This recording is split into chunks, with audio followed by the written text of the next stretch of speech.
Hi, good morning, ladies and gentlemen. It's Mr. Kester Amos. We're back in Ogun State, and this time we're building some concrete pens and greenhouses. So we'll just walk you through. The concrete pen session is a massive one. We have over 370 something pens and 2 greenhouses, as you can see.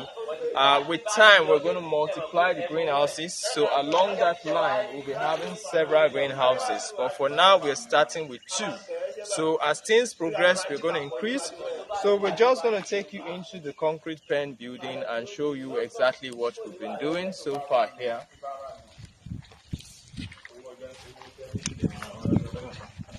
Alright, so this is the entrance. So we have a single entrance, you can see. It makes it easy for the attendants to walk. So as soon as you come in, you can either go to your right or you go to your left. So the pens are constructed in a way that you have complete access to manage the snails. So we've just started the plastering. You can see how neat the job is. This is exactly what you need. So of course you have to plaster like this so that the snails will not destroy the walls of the pen. As you would see from the ones that have not been plastered, it's very easy for snails to damage the walls because there is calcium carbonate inside the cement that the snails are going for. As a result of that, they keep eating into the blocks. But when you plaster it this smooth, you discover that it becomes very difficult for the snails to have access to destroy the blocks. So that is why you must do this plastering. It's very important. So we have about 300 plus pens here. We'll just walk you through them. As you can see, we've not done much as regards the plastering. So the whole of this is still left for us to plaster, and the whole of this part as well. On the other. So all of this is within the plastering process. So down till the end, that's what we have. We have pens to your right and to your left. We're going to finish the plastering, and once the plastering is done, we'll begin to do the covering with the wire mesh in order to prevent predators that will fly from the top, like cockroaches, flies and other flying insects. So that's the whole idea. So this is where we have our water for now, where they used to do their work. So yeah, these guys are really good at their job. You can see them, and this is what we do.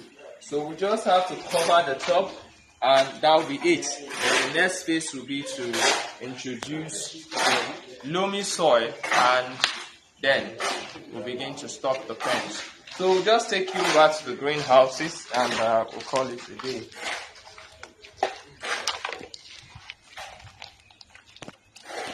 Greenhouse structures here. Like I said, the whole of this line, we are going to line it up with greenhouses, because these 2 will not be sufficient for what we're bringing in here. This is going to take over 15,000 snails, breeding snails. So the breeders will definitely be here. This is where we'll sort for the eggs, incubate the eggs, hatch the eggs to baby snails. And when the eggs have hatched, we move them into the greenhouses. So you can see this is the greenhouse. We'll take you inside. We've just finished the installation. So the next thing is for the plumber to come and install the sprinklers. Once the plumber has finished installing the sprinklers, then it will be cultivated upon and allowed to grow for a period of 2 months. And after 2 months, we can now begin to transfer the baby snails into the greenhouse, because you need to allow the vegetation to be well established before you can do that transfer. So out of the 300 plus pens we have, we're going to leave at least 80 to 100 pens in order for us to be able to accommodate the snails that will be hatched before this place is fully established. So that's the reason why you must not stock all the concrete pens you have, even if you have a greenhouse system, because the greenhouse will take at least 2 months to be established. So between that period of 2 months, your snails will lay a lot of eggs, and lots of them will hatch to baby snails, and you need somewhere to keep them. So we're going to have at least 80 to 100 pens left while we hatch with about 10 pens. Then the remaining pens will be using them to hold the hatchlings, the baby snails, for a period of 2 to 3 months, waiting for the greenhouse to be fully established. Then we can begin to transfer the young snails into the greenhouse. So once we start transferring the snails into the greenhouse, we can decide to add to the parent stock, which is a breeding stock, on the extra 100 pens that we had initially left for the baby snails to stay. So we can decide to stock up to 50, 60 of them and just allow probably 4 empty pens just for emergency situations. And that is very important because there are sometimes ants could burrow out from any of the pens, and you may need to move the snails somewhere temporarily to treat that pen. Yeah, despite the German floor, sometimes there are some stubborn ants that will burrow out from the concrete pen, and also there are some substandard jobs. So maybe the German floor is not properly done, you will have issues of ants influx on the pens. So you must have some empty pens for contingency plans, for emergency plans. So that's the situation we have here. It's still a farm under construction.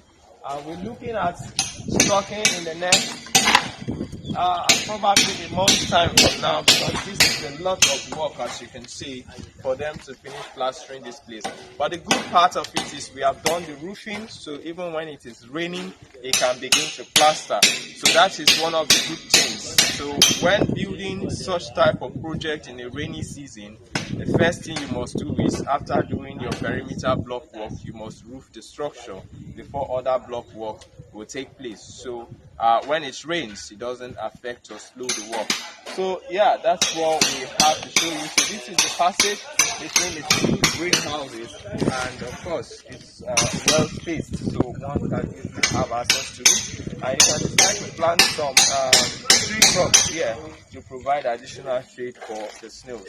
So that's all we have to show you here today. Of course, I remain my humble self, Mr. Kester Amos Ibiwe. If you want to follow us on YouTube, please type Kester Amos on YouTube, subscribe to the channel, share the link, and the number to reach us is +2348068525032.